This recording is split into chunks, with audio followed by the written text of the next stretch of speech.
قالوا ربنا يعلم إنا إليكم لمرسلون وما علينا إلا البلاغ المبين.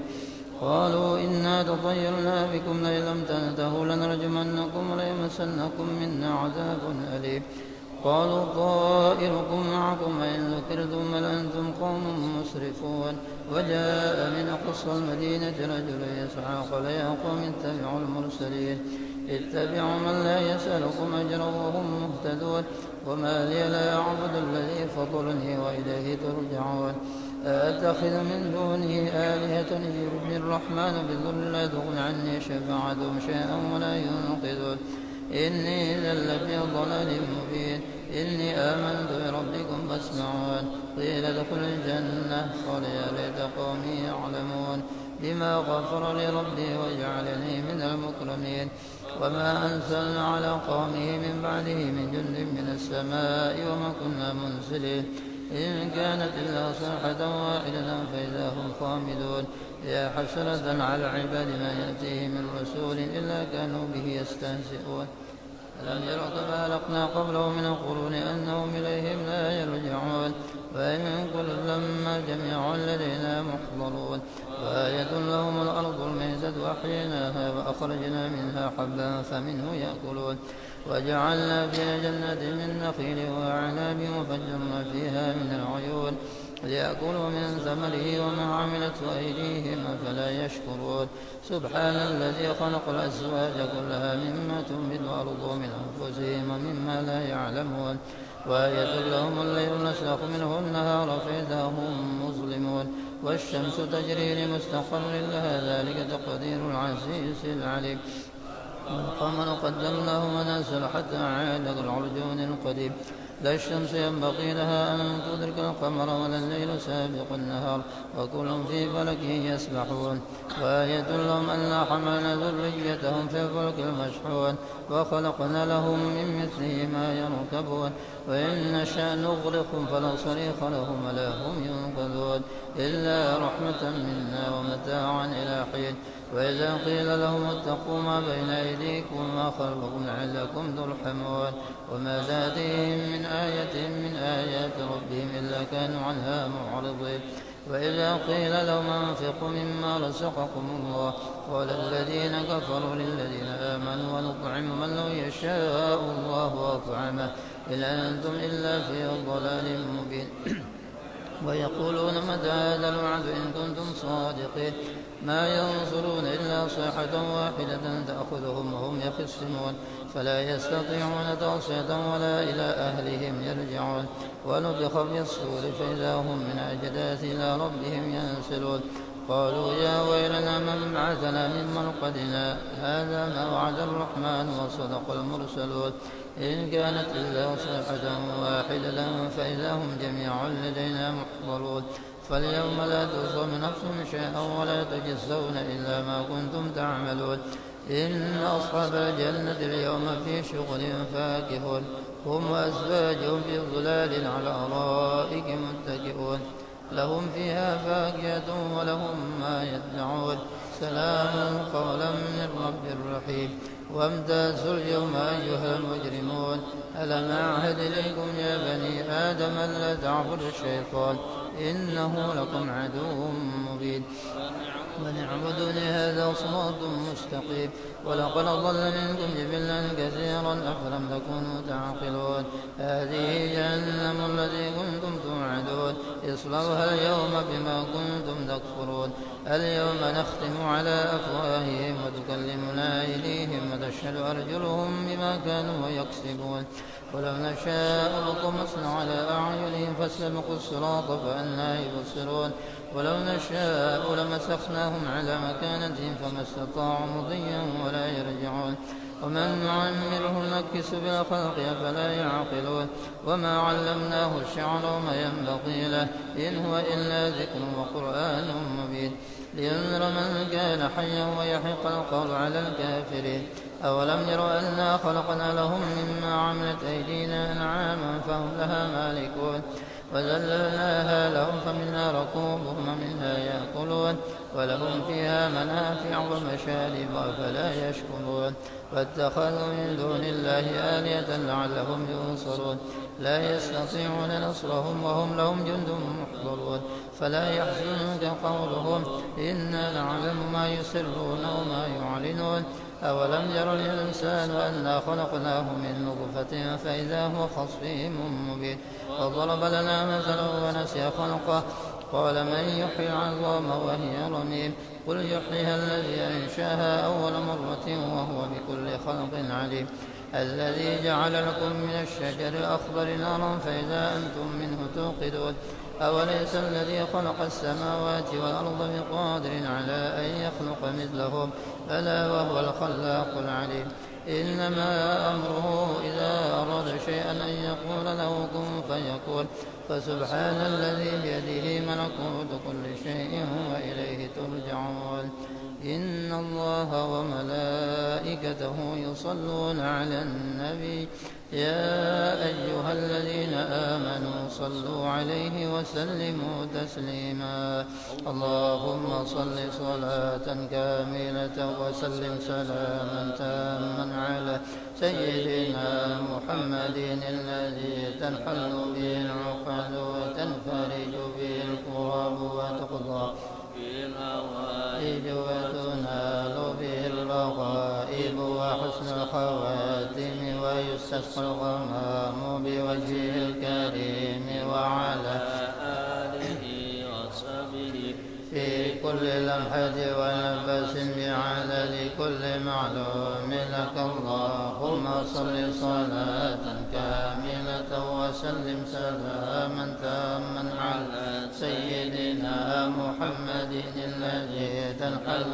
به العقد وتنفرج به الكرب وتقضى به الحوائج وتنال به الرغائب وحسن الخواتم ويستسقى الغمام بوجهه الكريم وعلى آله وصحبه في كل لمحة ونفس بعدد كل معلوم لك اللهم صل صلاة كاملة وسلم سلاما تاما على سيدنا محمد الذي تنحل به العقد وتنفرج به الكرب وتقضى به الحوائج وتنال به الرغائب وحسن الخواتم ويستسقى الغمام بوجهه الكريم وعلى آله وصحبه في كل لمحة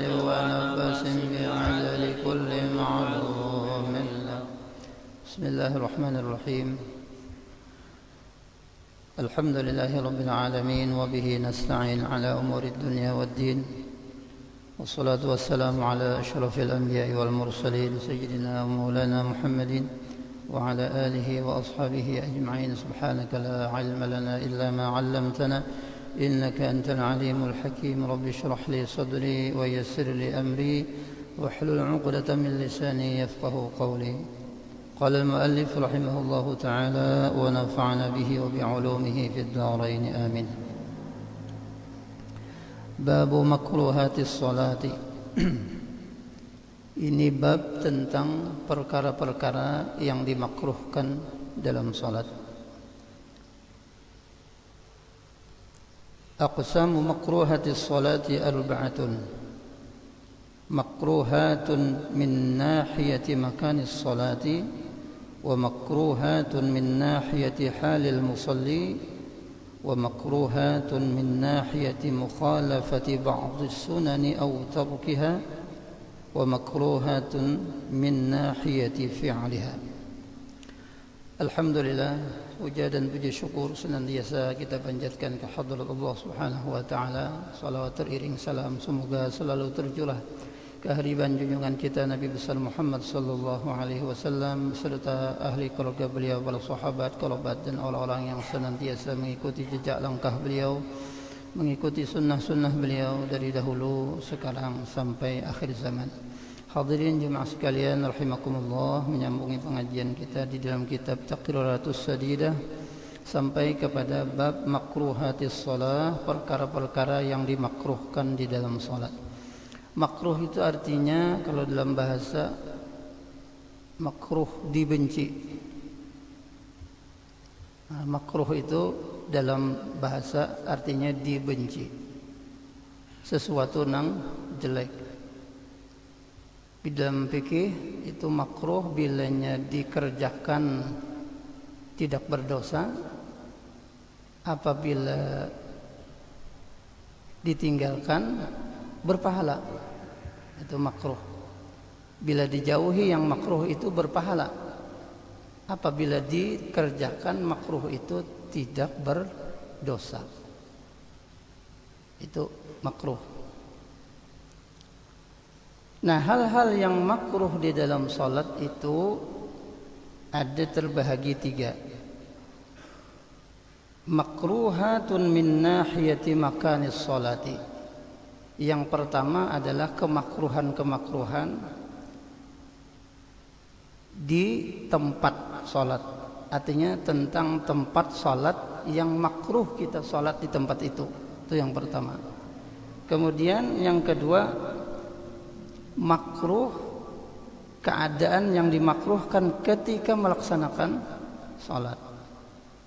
Kemudian yang ketiga, kemakruhan ketika kita meninggalkan sunnah-sunnah yang ada di dalam salat. Jadi sunnah-sunnah yang ada dalam salat kita tinggalkan, maka itu hukumnya makruh juga. Kemudian yang keempat, makruhatun min nahiyati fi'liha. Kemakruhan atau pekerjaan-pekerjaan yang dimakruhkan ketika kita melaksanakan salat. Ada 4 yang dimakruhkan. Kemudian kita bahas makruh yang pertama, kemakruhan yang pertama, yakni makruhatun min nahiyati makanis salati. Kemakruhan untuk melaksanakan salat di tempat itu. Nah, jadi ada tempat-tempat yang kita itu kada bagus melaksanakan salat, makruh hukumnya. Tapi boleh aja, maksudnya artinya sah aja mengerjakan salat di tempat itu kalau sesuai dengan syarat dan ketentuannya. Yang pertama, as-salatu fil hammami. As-salatu fil hammami. Makruh salat di tempat pemandian umum.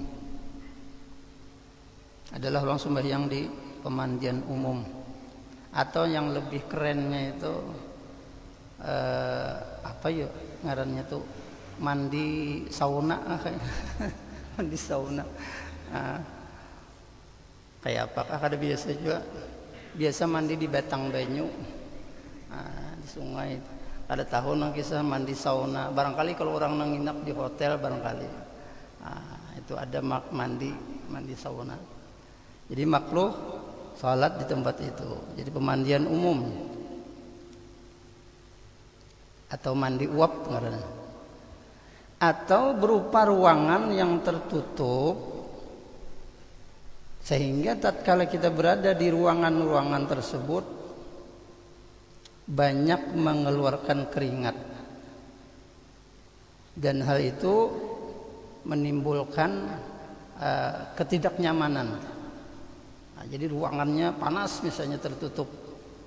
Nah, itu sama kayak mandi uap dia tadilah. Berkeringat jadinya, basah baju, basah tapih. Itu makruh.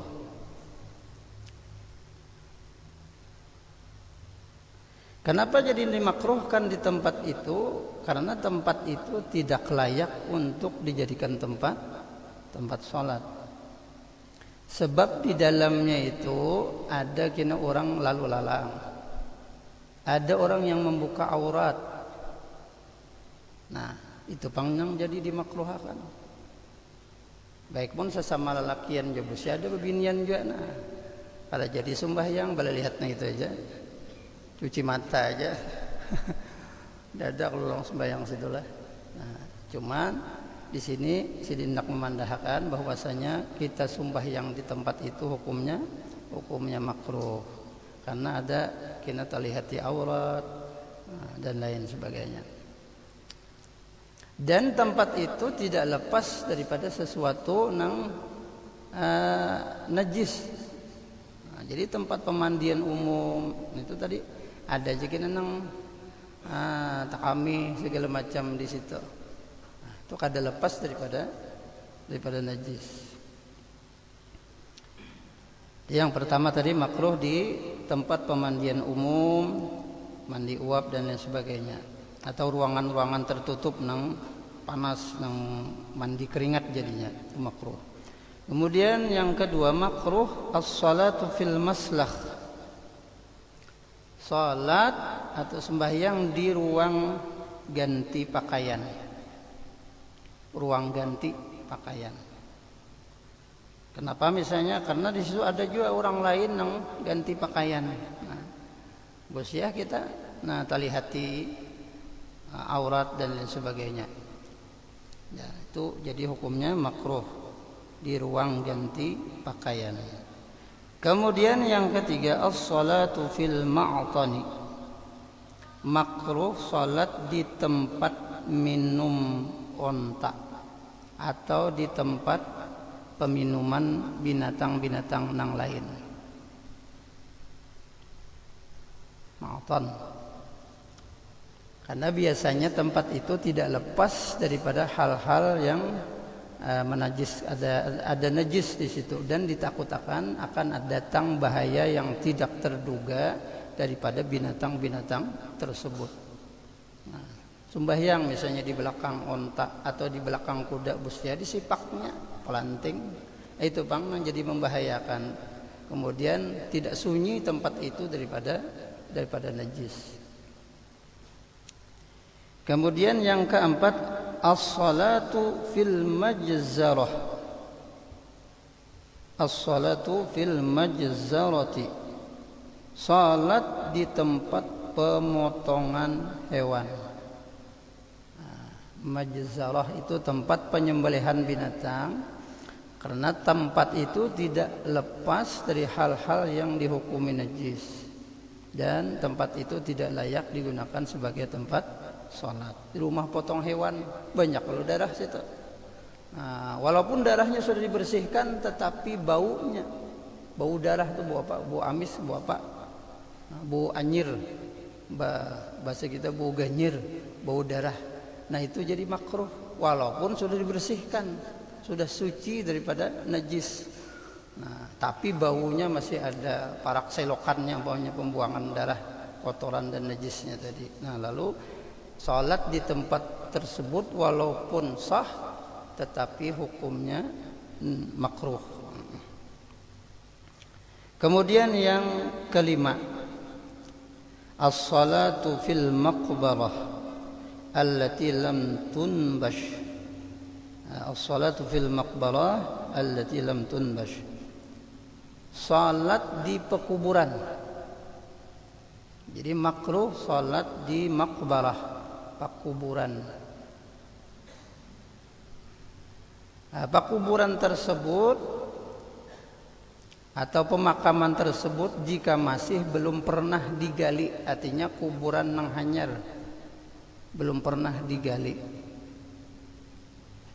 Nah, kalau sudah digali kuburan tersebut, maka hukum salat di atasnya itu nang sudah bercampur dengan najis karena bekas digali. Nah, misalnya ada nih kuburan apa? Misalnya kuburan ulang bahari atau misalnya pahlawan, pokoknya lalu dipindahkan ke taman makam pahlawan, dikumpulkan. Nah, lalu kita misalnya salat di atas kuburan nang sudah digali bekas tanahnya itu Nah, maka hukumnya kada sah. Kenapa? Karena tanahnya tadi mengandung najis. Nah, kalau bekas nang hanyar, kuburan ini hanyar, maka boleh aja sah aja sembahyang di situ di atas kuburan nang hanyar itu. Tetapi hukumnya makruh. Nah. Kemudian Tempat salat nang makruh lagi, as-salatu fil mazbalah. Salat di tempat pembuangan sampah. Hampir misalnya dekat dengan pembuangan sampah. Kalau di atas tumpukan sampahnya itu sudah bisa dipastikan tidak sah. Kenapa? Karena tumpukan sampah itu tidak sunyi daripada najis. Macam-macam kalau orang membuang sampah itu. Pasti ada kena pampers, bekas nang berisi kami, tahi dan sebagainya. Jadi kalau dituyukan di tumpukan sampahnya kada sah. Nah, tapi kalau di sekitarnya, itu hukumnya makruh. Walaupun misalnya tidak ada najis di sekitar tuyukan sampah tadi, tapi baunya itu. Sebagaimana kita misalnya sholat di tempat pemotongan hewan tadi, bau darah ada. Itu yang menyebabkan makruh. Kalau kita sholatnya di tempat pembuangan sampah tadi, hampir dengan pembuangan sampah, walaupun tidak ada najis di tempat itu, tetapi baunya itu yang menyebabkan makruh. Baik muntahannya kalau busnya mau ula-ula parutna, paratan sumbahnya Allahu Akbar menampur misalnya, baunya sampai tak keluar ya sudah. Itu pangdang jadi makruh, artinya sembahyang di tempat itu tadi. Bahaya apa aja orang nang rumahnya sekitar situ pak kata kawal lagi ya, kasihan aja. Tapi lamun sembahyangnya ke masjid atau ke langgar lah kada bertahan lagi. Kada ada bau nang kada sedap masjid dipakum ya kalau begitu pulang disemprot minyak wangi pulang. Itu juga kah? Ada rajin yang menyemproti minyak harum. Kena ya kalau tukarakan. Jadi nyaman pas ulang sujud wangi, selain bersih ya kalau wangi pulang. Dan itu sunnah hukumnya. Jadi kalau masih ada hingut-hingut berbau-bau nang kada nyaman tadi, maka kita sholat di tempat tersebut makruh. Kemudian yang nomor 7 lagi makruh salat as-salatu fit thariq. Makruh salat di jalanan. Di jalanan makruh. Kenapa? Karena tidak sunyi daripada orang yang lalu lalang di jalanan itu. Dan tidak sunyi daripada orang yang membuka aurat. Jadi kan orang yang lalu lalang itu ada yang kada terbuka, yang kada sesuai dengan syara, kada sesuai dengan apa ngarannya itu islami pakaiannya. Talihati kena paratan sembahyang mata. Ngarannya kan sembahyang di jalanan.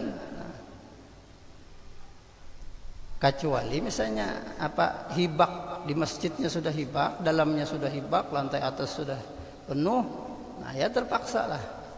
Itu dalam keadaan terpaksa darurat, maka tidak dimakruhkan asal menjaga matanya, pandangannya, jangan jelalatan ke sana kemari. Kalau bisa fokus ke tempat sujud. Munnya kada kawa juga pajam makan mata. Itulah munnya kada kawa juga telah supaya jangan tali hati nang macam-macam. Jadi makruh salat di jalanan. Kemudian yang ke-8 as-salatu fil kanisah wal bi'ah. Yang ke-8 makruh melaksanakan salat di tempat ibadah non muslim. Makruh, bukan haram lah. Jadi kalau terpaksa darurat tuh ada apa-apa.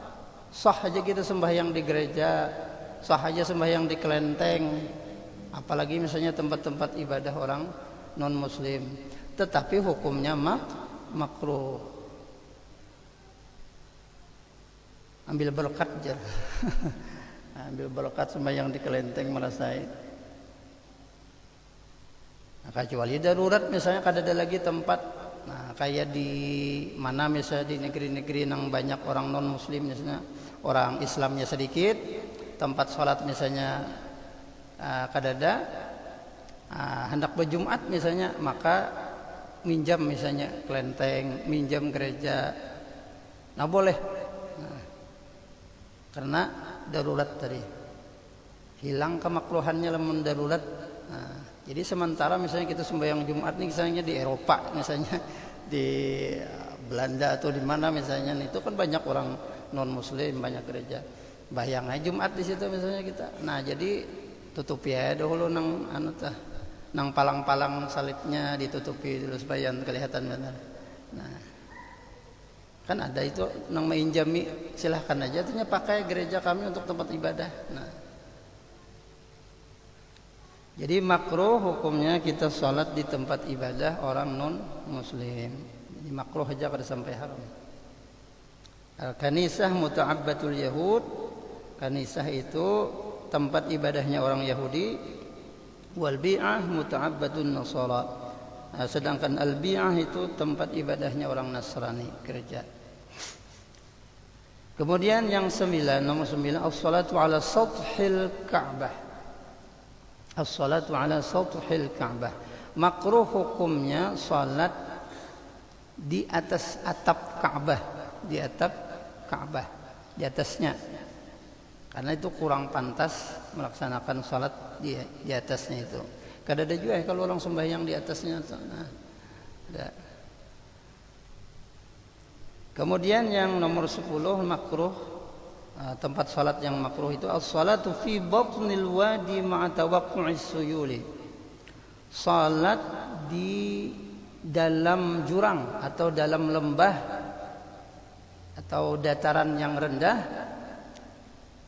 ma'a tawaqqu'is suyuli, dikhawatirkan terjadi banjir pamannya. Ini tahu aja sudah hujan labat pininya di atas tuh, kita sembahyang di bawahnya, di bawah jurangnya umpamanya. Ini dikhawatirkan kalau pina terjadi banjir, banyu turun ke bawah, tinggalam. Baik tinggalam busiah larut, kemanakah larutnya. Nah, apalagi musim hujan. Kemudian yang 11, nomor 11, makruh as-salatu mawdi'al maksi wa mithluhu kullu ma'siyatin. Makruh hukumnya melaksanakan salat di tempat-tempat maksiat, seperti tempat yang di situ dipungut pajak, upeti. Bahkan tur pajak. Siapa sini orang pajak? Bah ada tulisannya nah, paksa ayak lah nah, makruh.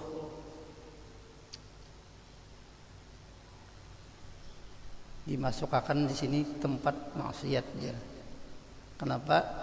Karena hukum asalnya itu pajak itu untuk orang non muslim.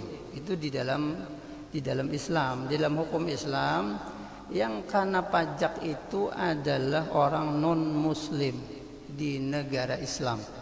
Ada kita ini katakanlah negara Pancasila. Nah, jadi sama berataan Islam kada Islam bayar pajak berataan. Tapi kalau di negara Islam khususnya itu orang Islam kada boleh, haram diambil pajaknya. Kenapa? Karena orang Islam sudah bayar zakat. Jadi itu dua, mana bayar zakat, mana bayar pajak. Siannya ya kalau. Nah itu alasannya. Jadi di sini dikategorikan tempat maksiat. Kemudian apalagi tempat-tempat maksiat, bar, tahu juga bang udah bisa juga masuk karaoke. Nah apalagi karaoke nang tertutup gitulah, nang kawa macam-macam. Nah, itu marak aja kalau di wadah kita itu tempat-tempat karaoke sembahyang misalnya di situ ada pemandu lagunya misalnya di situ. Nah sambil mana terbuka aurat misalnya, selawar handap kayaknya bakutang aja umpamanya tempat itu. Ya. Tempat-tempat karaoke mungkin ada nang pernah kita nah dengar kisahnya aja bang itu dengar kisahnya aja artinya. Nah jadi makruh di tempat maksiat, bar, karaoke, diskotek. Diskotek adalah orang sembahyang di situ. Nah ada orang mabuk, ada orang tempat-tempat yang kada baik aja. Tempat orang lalai dari mengingat Allah Subhanahu wa taala. Jadi tempat-tempat itu kada layak digunakan untuk sholat, karena tempat tersebut adalah tempat yang dimurkai oleh Allah Subhanahu wa taala, tempat yang dilaknat, yang dikutuk oleh Allah taala. Bapak sembahyang di situ. Nah, tempat-tempat pelacuran pemanya. Patlah singgah dulu jar. Pat sembahyang. Assalamualaikum, assalamualaikum, disolonginya misalnya kita anak apam kah pian jar, dikira apam. Nah, kalau pindah kada tahan. Jadi tempat-tempat tersebut dimakruhkan untuk sholat. Kenapa? Karena tempat yang dimurkai, dikutuk oleh Allah Subhanahu wa taala. Kemudian yang ke-12, as-salatu fis suqi. Makruh salat di pasar. Pasar ini tempat orang nang banyak maksiat juga. Jadi pasar itu banyak nang berdusta, banyak nang menipu, banyak nang mengurangi takaran timbangan. Man ghasyana falaysa minna, siapa nang ketujuh nipu, maka orang itu bukan daripada golongan umatku, Nabi, bukan umatku yang sempurna. Tuh, jadi macam-macam lah trik-trik orang berdagang itu, ada yang berdusta, ada yang menipu. Sapang ini jar 50 aja, 30 aja lah jar. Tadi jadi tawar orang asa 45 kata aku jual jar. Padahal kan ada yang menawar lagi, kan ada orang menawar, itu berdusta, anak memayuakan tadi. Jadi macam-macam trik orang berjualan tadi, nang menipu, berdusta, mengurangi takaran timbangan, mucil, pulang nang berdagang mucil, nang menukar ni kuliling pasar, harau tak boleh ke situ pulang. Jadi ada dalam hadis yang maksudnya Allah Subhanahu wa taala memberikan rahmat kasih sayang kepada orang yang apabila dia membeli itu kurang lebih, menjuali pun kurang lebih juga. Kadang ngalih, bila orang ngalih benar tuh, nah kada dapat rahmatnya Allah Subhanahu wa taala di dalam jual belinya. Nah, jadi makruh sembahyang di pasar. Apalagi misalnya di Al-Kalamah situ, di depan toko, kolir benar ke masjidnya sampai aja sapnya sini jar. Kolir meninggalkan toko. Nah, jika ditutup pang satu mat jaklona ke masjid, padahal di atas itu masih luas, kau main bola. Ya kalau masih luas, yaitu ketujuh sembahyang di muka toko di pasar itu. Nah, kolir benar, padahal keistimewaannya luar biasa, masuk ke dalam situ. Makruh sembahyang di pasar. Kemudian yang ke-13, as-salatu amama adamiyyin yastaqbiluhu. Makruh pulang kita sembahyang di hadapan seseorang yang orang itu menghadap ke arah kita. Ini orang hadap ke arah kita, kita Allahu Akbar. Bus ya di hulu-hulutnya tertawa, nah itu bang jadi makruh. Nah, jadi jangan kita sembahyang nang orang itu ada di hadapan kita, pas lalu hadapan orang kita. Cari tempat nang orang lain kadada di hadapan kita. Kecuali orang tuh membelakangi atau mahereng, nggak apa-apa. Mempas lalu menghadapi kita. Nah itu tadi bos ya di hulu-hulutnya kita. Tawa jadinya. Itu nah jadi makruh. Kemudian yang ke-14, al-itanu. Al-itanu wa huwa ittikhadul musalli walau imaman mawdi'an yusalli fihi wa la yantaqilu anhu ila ghairihi.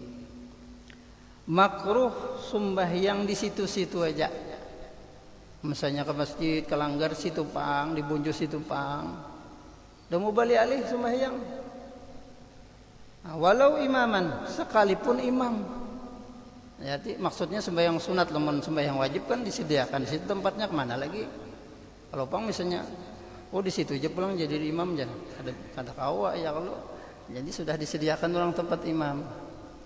Nah, artinya sembahyang sunat balik kena kemanakah pulang. Nah, jadi makruh sholat di situ-situ saja, walau ia seorang imam. Kenapa jadi makruh di situ-situ aja sembahyang?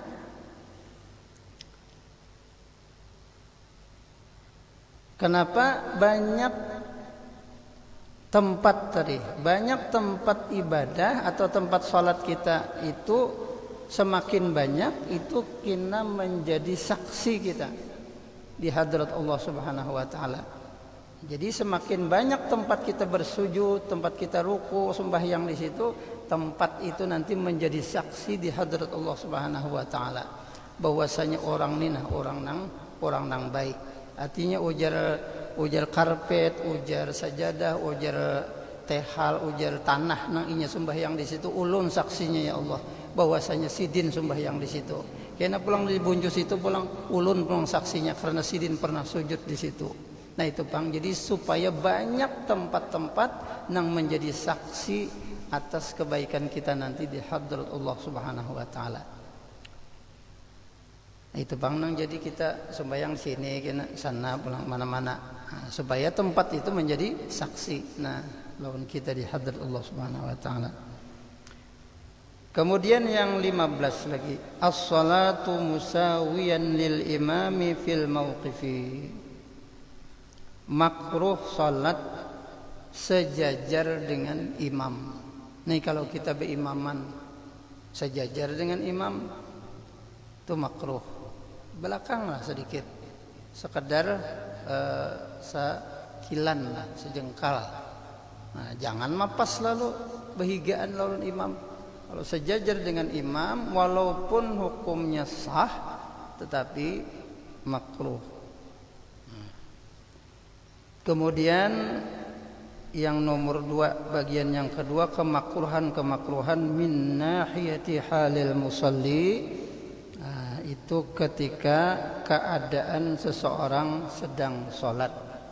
Nah, wallahu subhanahu wa ta'ala alam. Itu sambungannya kita insyaallah. Mudah-mudahan Allah Subhanahu wa taala senantiasa mengampuni segala dosa dan kesalahan kita zahir dan batin, mendapatkan rahmat-Nya yang luas selamat dunia dan akhirat, mati beriman sempurna, segala hajat kita kabul, hajat dunia maupun hajat akhirat. Mudah-mudahan Allah Subhanahu wa taala menyelamatkan kita dunia dan akhirat, mewafatkan kita dalam keadaan husnul khatimah, mengumpulkan kita bersama baginda Rasulullah sallallahu alaihi wasallam di dalam syurganya. Amin. Allahumma amin. Ala tilka niyyah wa ala kulli niyyatin salihah wa ila hadratin nabi. Al-Fatihah. أعوذ بالله من الشيطان الرجيم بسم الله الرحمن الرحيم الحمد لله رب العالمين الرحمن الرحيم مالك يوم الدين إياك نعبد وإياك نستعين اهدنا الصراط المستقيم صراط الذين أنعمت عليهم غير المغضوب عليهم ولا الضالين آمين آمين آمين يا الله. بسم الله الرحمن الرحيم الحمد لله رب العالمين اللهم صل وسلم وبارك على سيدنا محمد وعلى آله وصحبه أجمعين. اللهم انفعنا بما علمتنا رب علمنا الذي ينفعنا وزدنا علما والحمد لله على كل حال. نعوذ بالله من حال أهل النار. نسألك حبك وحب من يحبك وحب كل عمل يقربنا إلى حبك. اللهم استر عيوب معلمين عنا ولا تذهب بركات علومهم عنا. اللهم ارزقنا الإخلاص في طلب العلم وفي نشره وفي جميع الطاعات. سبحانك اللهم وبحمدك نشهد أن لا إله إلا أنت نستغفرك ونتوب إليك. وصلى الله على سيدنا محمد النبي الأمي وعلى آله وصحبه وسلم بفضل سبحان ربك رب العزة عما يصفون وسلام على المرسلين والحمد